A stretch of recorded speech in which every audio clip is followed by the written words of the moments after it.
What's everyone? What's everyone up? What's up, everyone? Welcome to Room and Board. My name is Chris George, and today we have another Monday morning. Time for another edition of How's Garfield Feeling Today? Feline today. Dang it. Already off to a horrible start. Not to mention Garfield. Look at him. He's not good. He is not good at all. Probably because his branded restaurant, GarfieldEATS, no longer has a spot in Toronto. It didn't work out, surprisingly. I'll save reading one of those reviews for the end of the video. Oh, GarfieldEATS, where will people get their Garfield-shaped pizzas now? The press release when they closed simply said, Nathan had had enough of the landlord's shenanigans.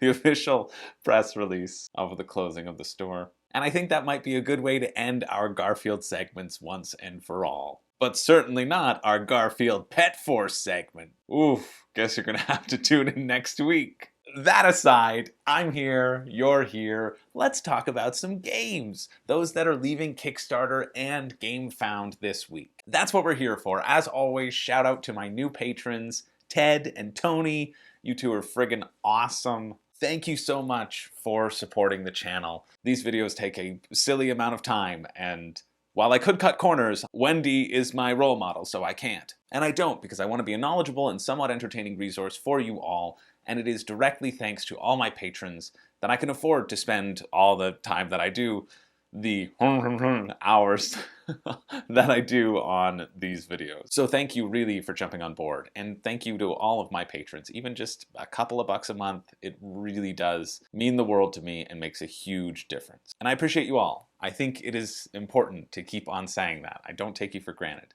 But enough of that. What a shill! Let's talk about some toys. And our first game this week is a game called F-Life, Dildos and Dolls. Yeah.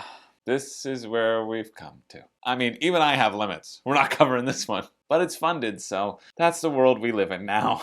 Or maybe always did. On to the next one. Which is good, because since the first one almost did my head in, thank goodness we have Lobotomy 2 to get it back on the right path. Now, Lobotomy 2 is, if you believe their tagline, the greatest asylum crawler of all time. And you know what? I can't dispute that. I cannot think of a better asylum crawler. I cannot think of another asylum crawler, but I'm pretty sure that's besides the point. Well played, Lobotomy 2. Well played indeed. I'll even forgive you using a photo of me and hiding it amongst your miniatures. You know which one I'm talking about. I admit, it does sort of fit the theme, but in my defense, I had spent a long day working out in the corn and wheat fields, sheathing them, busheling them, and I was gonna have my fill of turkey even if there was a risk of worms. I mean, joking aside, that mini does look pretty good. If I was someone who was prone to backing just upon the allure of minis and a paint job that my minis will never obtain, well, that might draw me in. But even though the first Lobotomy did well, it's good that there is this sort of updated version, because the last Kickstarter was a bit of a mess. They changed the contents of the box and the stretch goals, and if you head to the Board Game Geek page, the first post you see, the forum that everyone keeps commenting on, is, ah, so you've purchased Lobotomy. Well, here's all the things you need to know and all the changes of the rules that may not make sense with your copy. So you don't actually get your head done in. But hopefully, with it being out, the sequel will be better. And it is a sequel. It's pitched as a standalone sequel so that they can sell it to the first users and make them pay for it again. But you play as a patient in a mental asylum, and you use your stigmatized mental illnesses that you were admitted with as traits to actually fight off the staff members, because of course the staff members are secretly demons hell-bent on killing you all. This is why you always read the Yelp reviews. If a mental asylum is too cheap, there's gonna be demons dressed in human skin suits. That's just a fact. Now, this is scenario-based, so you'll pick a scenario, set up the tiles, and try to survive against the hordes of monsters, taking down the big boss before they eat you up for dinner. But you'll also have these secret objectives, which if you complete, you'll get to flip your character to the insane side. And you have to say it like that, it's in the rules. And just go completely batshit over all of the Hellspawn demons, like our hero here, Wicked Jimmy. Oh no, Lobotomy, why? Did somebody say Wicked Jimmy? There will be time for shenanigans in the middle of this episode. We can't start right off the bat. We'll alienate all our viewers. Oh, Shady and Slippery told me about this. I have to say, is it a sibling thing? No, they're my cousins. Cousins. Yeah. So the me is hyphenated. Is Jimmy? Yeah, of course. You must know my father, Samuel Me.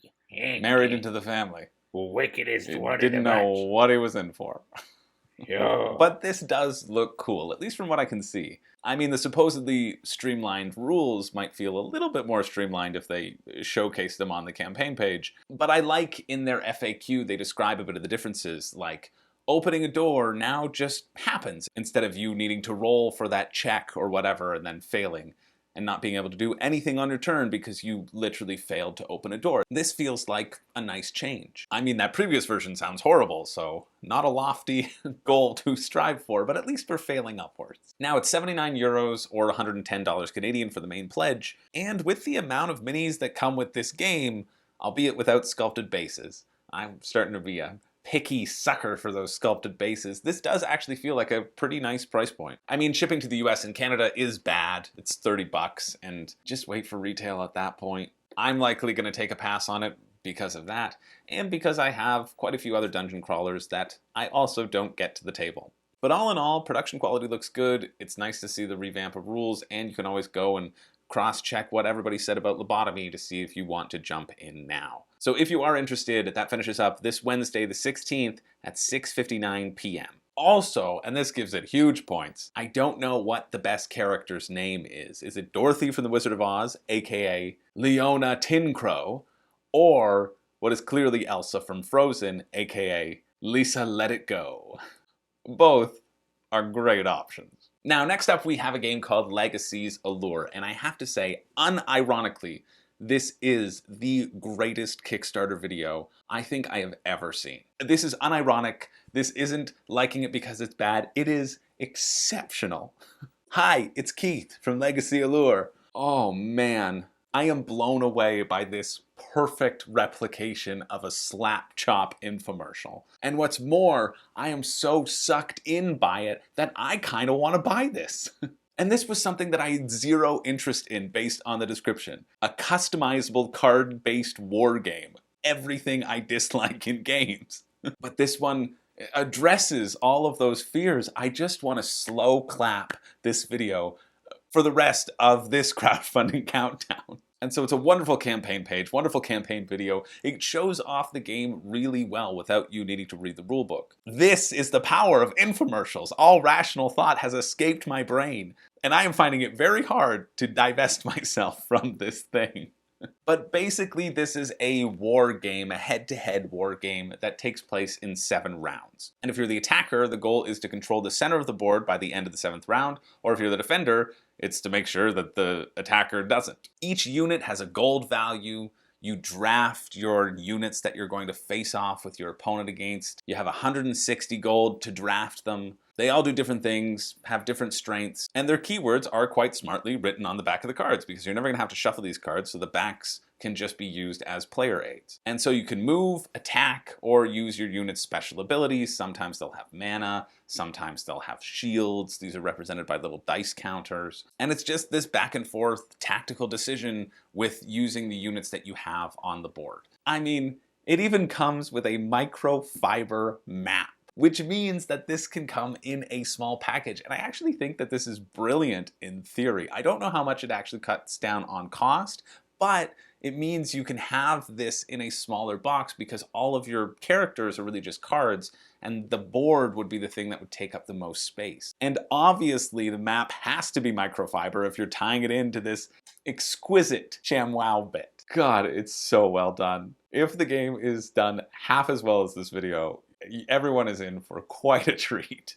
So yeah, it feels pretty simple to pick up. It's 40 bucks US for the starter set, or $52 Canadian. And that gets you 2 pre-constructed decks, 2 factions. And they're not really specific as to if the pre-constructed nature of the deck means it's just one set, and you'd need to purchase other sets in order to have that drafting ability, which isn't great. I wish it were clearer here. But if you're in the US, 10 bucks shipping there, so not horrible. 24 shipping to Canada, so horrible. I'm safe. There's certainly no deal to be had for me here. But if you are interested, check this one out. I mean, at least just go check out the video, honestly. I don't send people to check out videos very often, but this is one, the delivery's so good. Oh, well done, Legacies Allure. Anyway, if you are interested, that finishes up March 17th at 6:11 a.m. Now next up we have Tang Garden Seasons, which is the final expansion for Tang, where your astronauts have to create a garden over the course of 4 seasons using only the meager supplies left on their spaceship. No?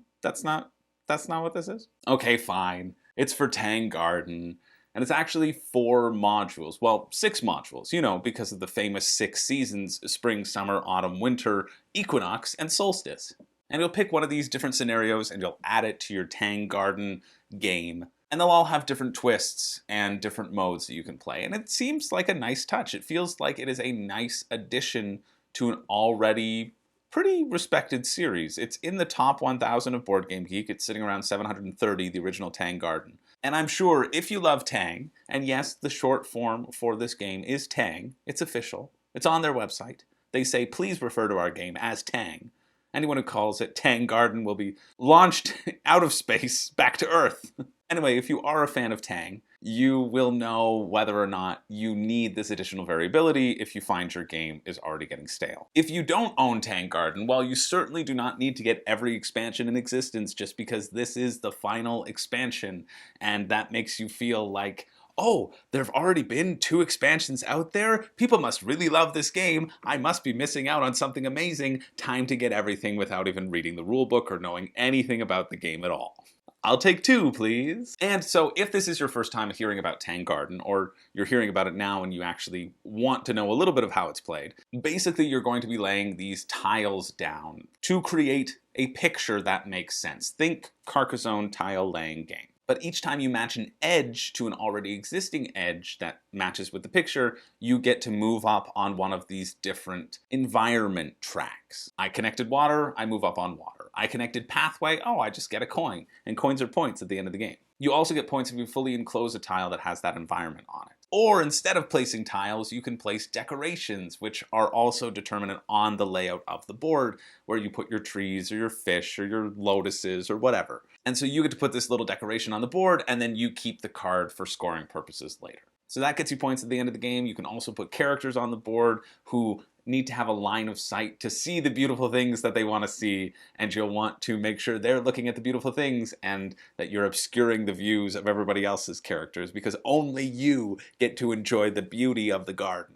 That's how nature works. I mean, this is the first time that I looked into Tang Garden, and it's cute. It really makes me want to try the game. I don't know if it's necessarily one that I would want to own. I think it is one that I would play and enjoy, and don't necessarily need to own at this current point. But it also looks solid, and if you really enjoy it, this final expansion is guaranteed to give you more of what you do enjoy. So it's 45 euros for the expansion, $64 Canadian, or it is 85 euros for the base and the expansion, or $120 Canadian. At that point, just get the base for 60 bucks at your local retail store and you don't pay the shipping. I mean, you get a few more tiles here, but I don't think it's game breaking. Really, the main draw for this might be to have access to their full catalog of deluxe pledge managers. So if you were craving to get your hands on a copy of Darwin's Journey Deluxe, which, I mean, that one also looks pretty good, well, you may want to get in on this pledge manager as well.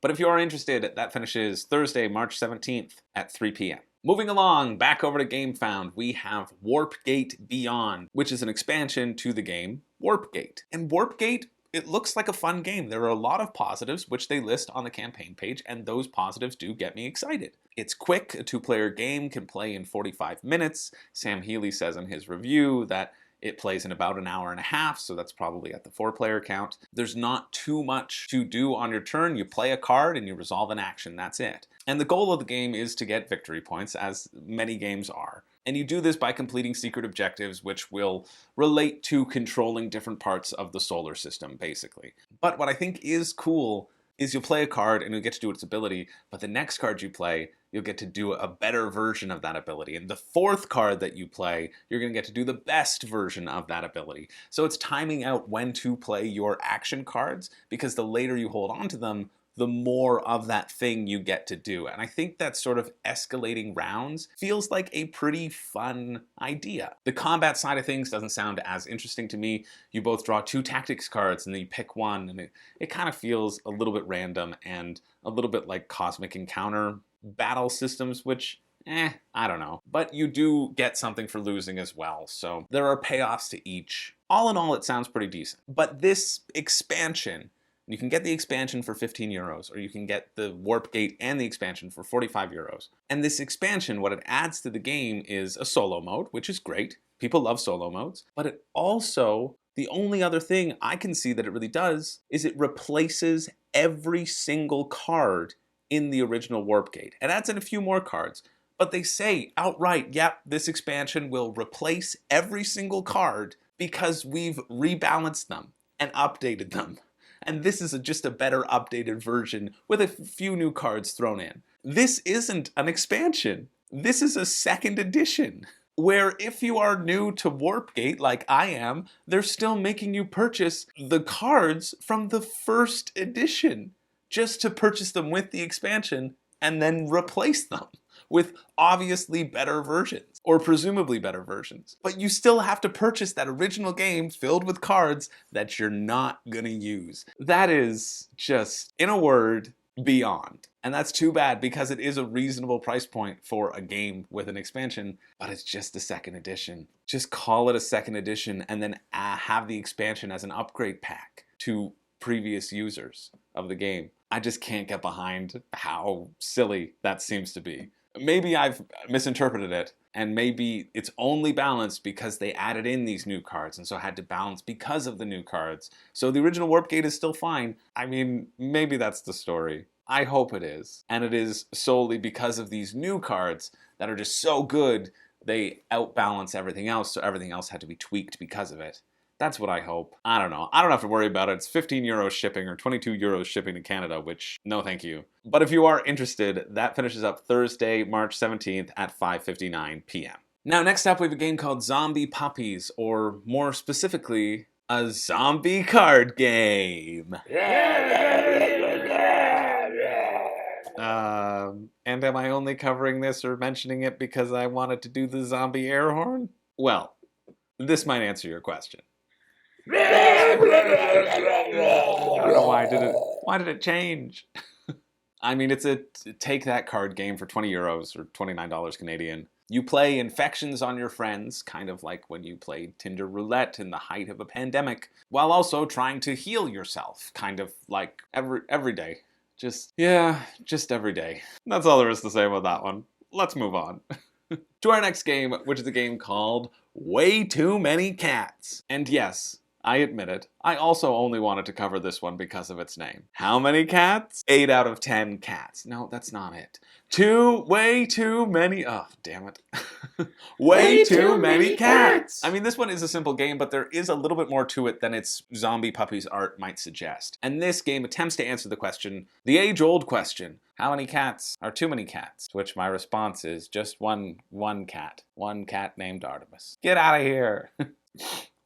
Cue my father calling, saying, I told you your allergies would act up. I knew it. They're not, I swear. It's just for the bit. But your eyes look puffy. It's 2 o'clock at night. Anyway, you basically take turns taking a cat and a different set of tokens. And you'll put this cat in a 4x4 grid, and certain cats want to be in certain places. And then you'll also try to make sets of tokens. You want to combine all the little different 7 kitten tokens, get 4 of the same, or get 1 of each type, and that'll score you points. But the excess kittens that you take and you can't make sets with, they will cost you negative points. And then you can also collect cat toys, which you can combine with your existing cats, which will get you more points at the end of the game. And it's the person who has the most points at the end of the game wins. It's not so much about positioning. It doesn't seem like it. It's like, oh yeah, you get points if your cat is in the middle 2 rows. It feels like a very large range of things. The main game is going to be taking the tokens and trying to take the tokens that you need and pushing your luck, hoping you can make those extra pairs and sets down the line before your cat cage is completely filled up. Anyway, it's $29 US, $38 Canadian, with pretty decent shipping all around, $9 to the US, $12 to the rest of the world, which is pretty good for rest of the world shipping. When you factor those two together, I mean, it's not the deal of the century, but the game actually does look decent. It's just something that I would probably enjoy to play and then not necessarily feel the need to own. But if you'd like to own it, well, that finishes up this Friday, March 18th at 10:01 a.m. Now, next up we have a card game called Lucha Lucha, and I'm only mentioning this one because my friend Cody loves wrestling and luchadors, and the only way he'll let me communicate with him is if I do so in these videos. He says, if it's not public, it doesn't count, and I don't want to hear it. And so, Cody, now that I've gotten you fired up about owning and running a team of luchadors in an all-out wrestling smackdown, well, screw you, because it only ships to the US. Let me splash that cold water all over you, as what used to be my favorite pastime. But this one does look a little bit better than I expected, but also not necessarily something that I would be interested in. But basically you get this team of luchadors and one of them is in the ring, and basically you just punch the other luchadors in the face. You roll dice equal to your attack stat, they roll dice equal to their defense stat, and you also have special powers that you can activate by spending gold, and you get gold every time you score a hit on a luchador, and you can use the gold for your special abilities, or you can use 10 gold to purchase another luchador who will join your team and jump into the ring. And it's the last team standing wins, so you have to balance, do I want to use my special abilities, or do I want to save up my gold to try to get that extra life so I can continue fighting? I mean, hey, it seems fine. It's $30 US, which feels like it's too much. Although it does come with gold coins. And they don't say that they are metal coins, they say that they are gold coins. So I can only assume that they are 24 karat gold coins, or maybe even 48 karat. Just droopy as all get out.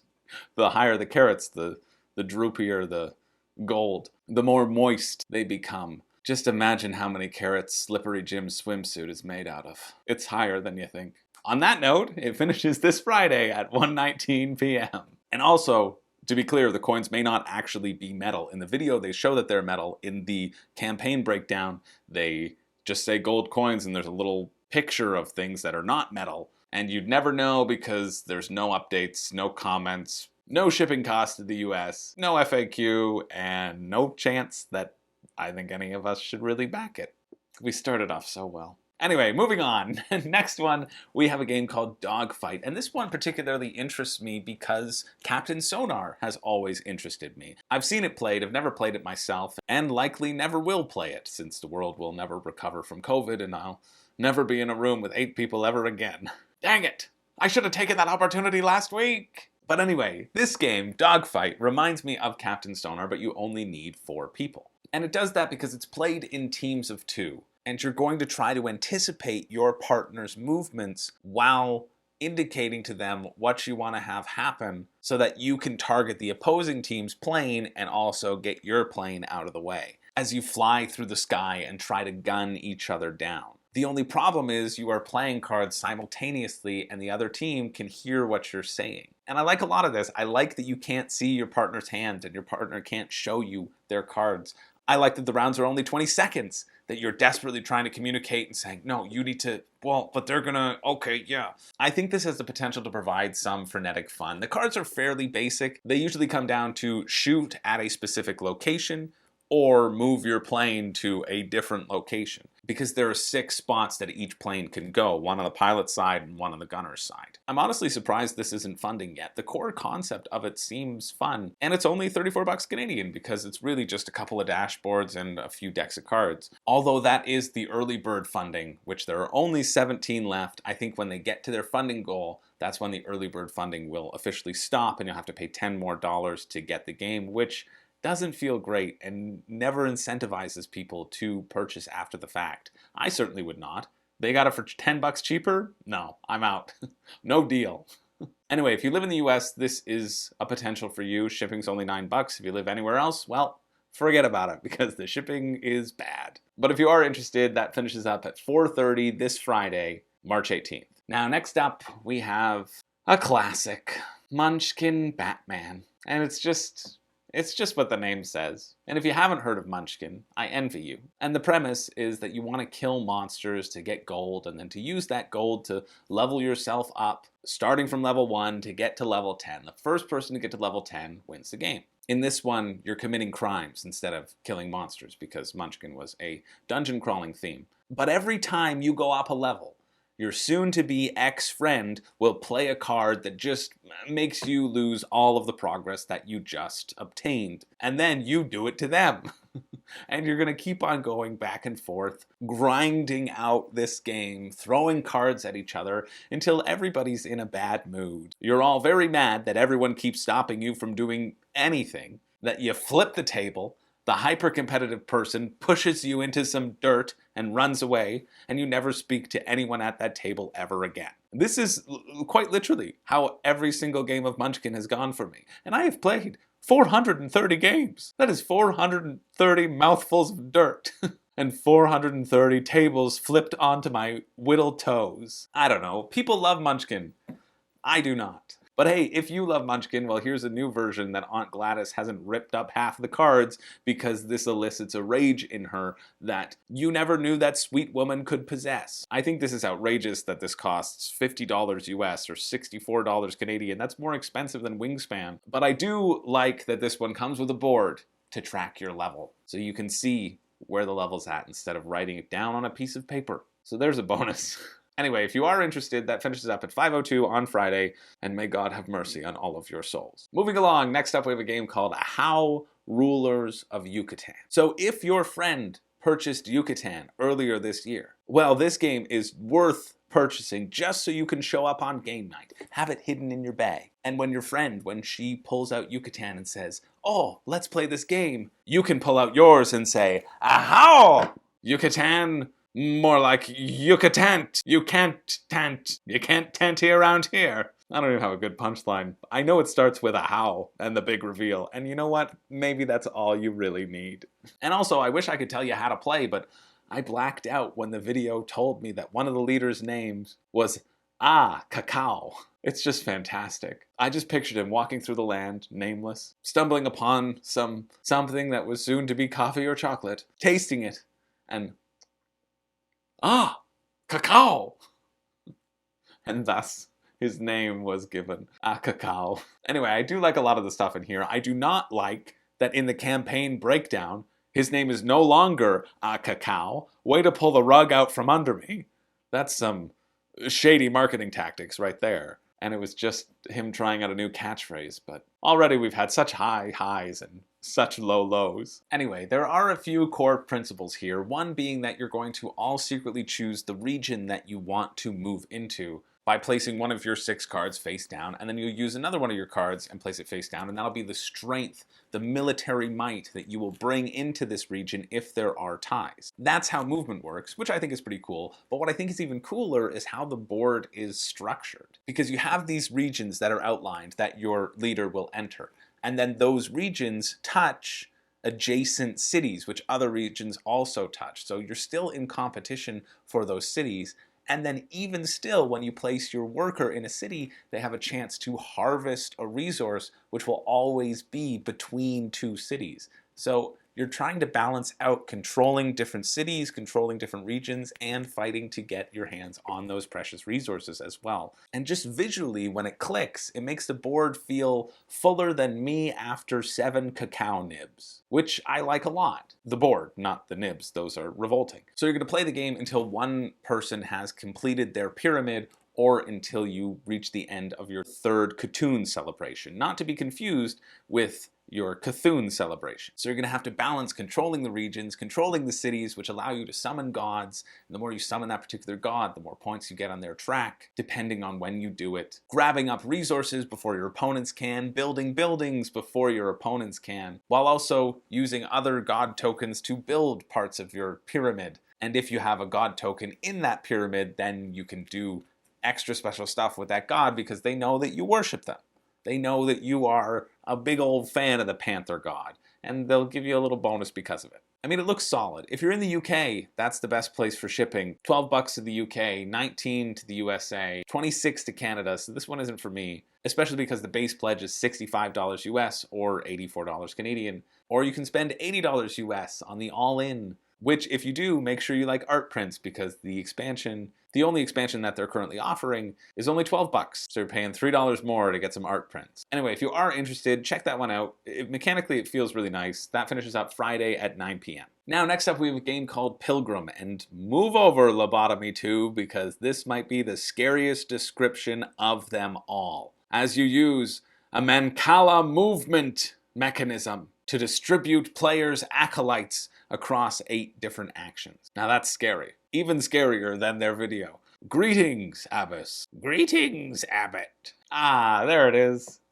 That tells me everything I need to know about this game. It's time to be the most pious of them all. Pray and get money. Which is a refreshing take on the other blank blank and get money, as all the youths are most well known for saying. Anyway, there are 8 actions located around the board, and your acolytes are going to be on them. You're going to move a group of them, leaving one on each tile that you pass, and wherever you land your final acolyte, you're going to get to take that action. That's Mancala. That's the Mancala mechanism. But the interesting part about this is that you can also connect through the 2 rivers that run north to south and east to west, and they meet in the capital city. So you can double back on yourself numerous times or reach other places without going around the whole board. And I think this is going to make it a little bit more forgiving in terms of how you plan your actions, and also a little bit more confusing as well. But what also is another interesting mechanic is that wherever you land, wherever you put your last acolyte on, if you have the majority of the acolytes there, you get to do the better version of that action. And if you're tied with someone, you just do the normal one. And if you have the least amount of people there, you have to actually pay a coin to do that action. So not only are you trying to navigate where you're going to place your people and where they're going to be after you drop them off one at a time and double back and cross the rivers and whatever, you also have to anticipate, okay, now where are my opponents going to be moving their clumps of acolytes,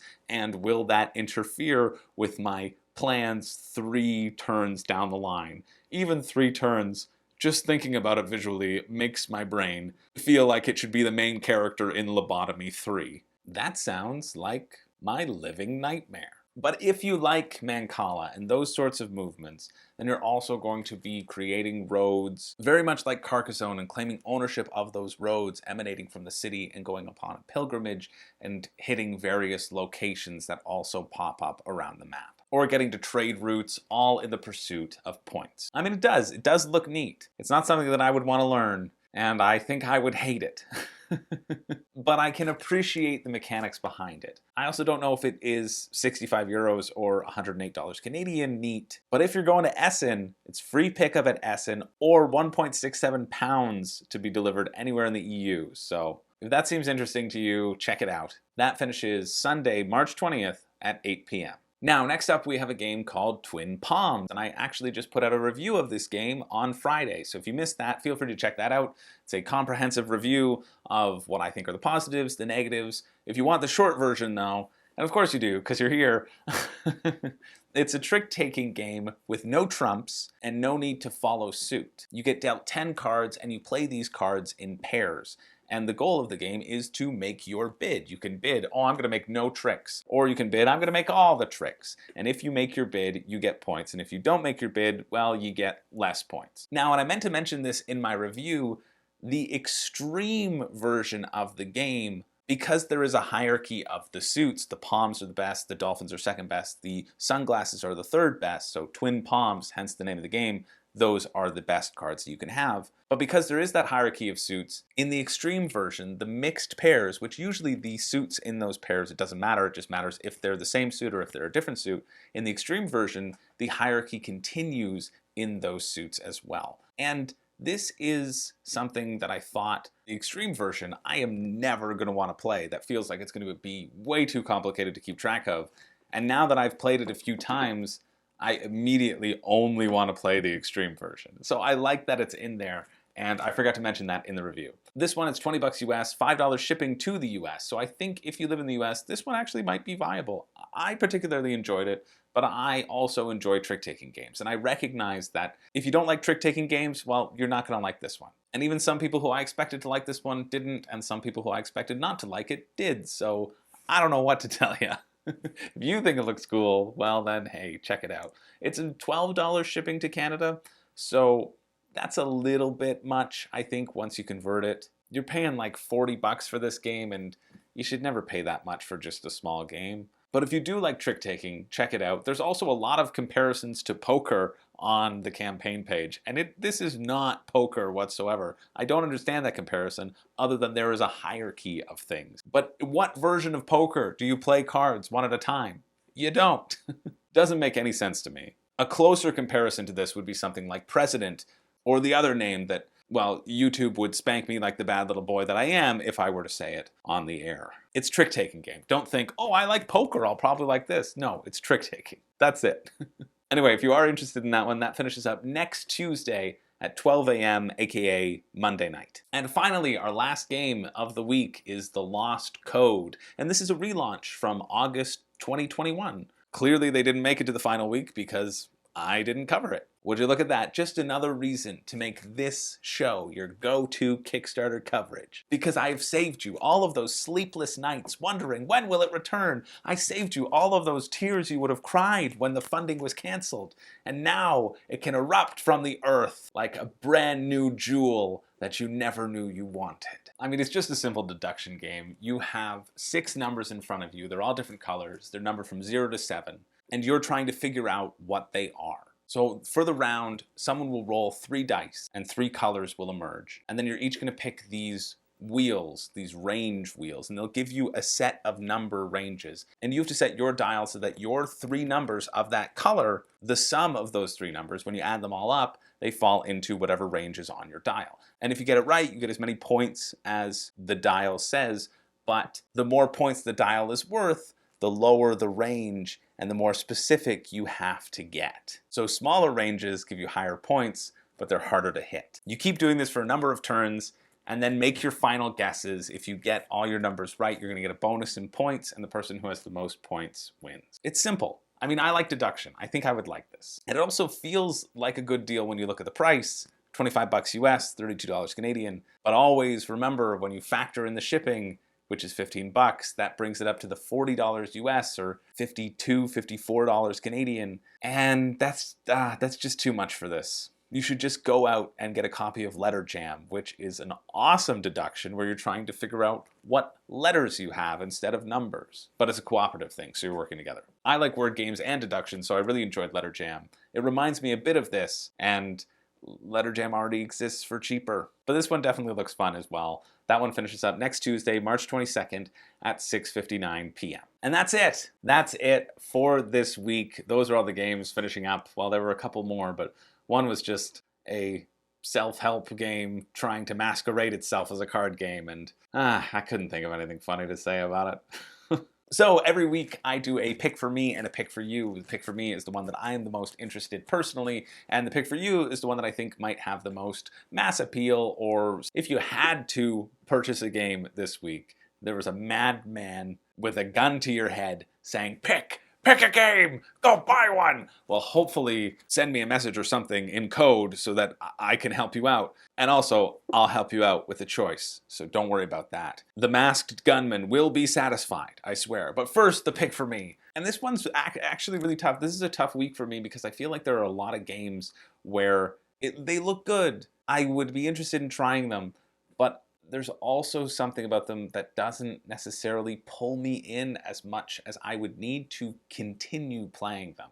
And at this point, I want games that I can continue to play and not just play that one time. Twin Palms does make a push here. I like the mechanics behind it, but I think it can be also achieved with just a standard deck of cards. It's different enough to own. I said that in my review, but I don't know. Lobotomy 2 is bringing me in with the allure of the minis and the amount of minis and what I perceive to be a deal, and not necessarily the gameplay itself, especially if the first edition was so fiddly. I'm sure they've changed it a great deal, and but it's really, I just like the look of the minis and I'm getting suckered in, so that can't be my pick for me. I think I'm actually going to go with Tang Garden Seasons as my pick for me. I don't own Tang Garden. I don't think I will own Tang Garden, but I think that is the one that pulls me in potentially the most. Well, actually, the pick for you pulls me in the most, let's be honest. But I think Tang Garden does look fun. It is one that I would be the most excited to try if it were put down on my table. Dogfight also came close. So many of them came close, but I think Tang Garden is something that I would look at twice and I think enjoy my time working out, and I actually really do like the idea of this expansion. I didn't look into the other two expansions, but this module aspect to it feels like it would be a nice touch from what I know of the game. Which brings me to the pick for you, and it is of course my good buddy Ahau, ruler of Yucatan. You know that Ahau is the one true ruler of Yucatan. And yeah, this one is a little bit pricier. I don't think it is the deal of the century either, but I think mechanically it does look neat. I think there's enough going on that every move you make, it will feel satisfying. And I like games where you get a lot of stuff and it feels like you're constantly doing and getting things. And that's the main thing that's bringing me into Ahau, ruler of Yucatan. I'm not going to call it by its normal name. I'm just not. Maybe that'll be the expansion. Ahau! But there's already cacao in the base game. I'm getting sidetracked. And no, I really do think that it's kind of a slick system. I watched, I don't know, 20 minutes or so of Rado's run through. I thought that was very reflective of what I also interpreted the gameplay to be. It matched those sort of expectations from looking through the rulebook and then seeing that. So I think if you are going to give one a second look, it should be Ahau, because I like how the parts kind of link together in that one. So there we go. That's my official pick for you. Ahau, rulers of Yucatan. And that's it. That's it for the week. Thank you so much for being here. Thanks so much for sticking with it week after week. I love seeing you all in the comments. I love hearing your feedback, and I love hearing about what you're excited about. So make sure you drop in the comments below what you would have backed this week, what you are backing this week, if anything. Remember, you don't have to back anything. I rarely back things doing this weekly segment, and I know that even with the pick for you and the pick for me, it is that sort of encouragement to purchase that one thing, but you don't have to. You can just be here and learn about new games and really only back the ones that make you super excited. That's just your little reminder. I know I always need that reminder sometimes, so that's why I'm putting it out there. The great deal of Kickstarter, especially with shipping and especially with shipping prices on the rise, might be no more. So just keep that in mind. Only back what you are excited about. And let me know what you are excited about, what's upcoming. Tamashii is coming out maybe today, maybe tomorrow, I'm not quite sure. Anyway, that doesn't matter. I know a lot of people will be looking at that one. Tidal Blade 2 is coming up as well, so a couple things I know I'm going to have to look into. Personally, well, I have to look into everything, but I know I might have to look into those with a little bit more detail, so always let me know what you are interested in so that I can make sure that I check those out as well. Anyway, that's it. Thank you so much for watching. Once again, my name is Chris George, and yuck. I don't have a catchphrase. That would be a good one, though. My name's Chris George, yuck. Just end the video. But I promised you a Garfield Eats review, and I'm a man of my word. So here it comes, my favorite Garfield Eats review. And stick around for it if you want. And if not, I'll see you later. I would actually give this place 0 stars, but Yelp won't let me do that. This place takes stupid to a whole new level. From their resurrection of Garfield and Jim Davis, who looks like from their website video that he was literally resurrected from the grave, to the concept of entergagement, which is basically what all phones do anyway.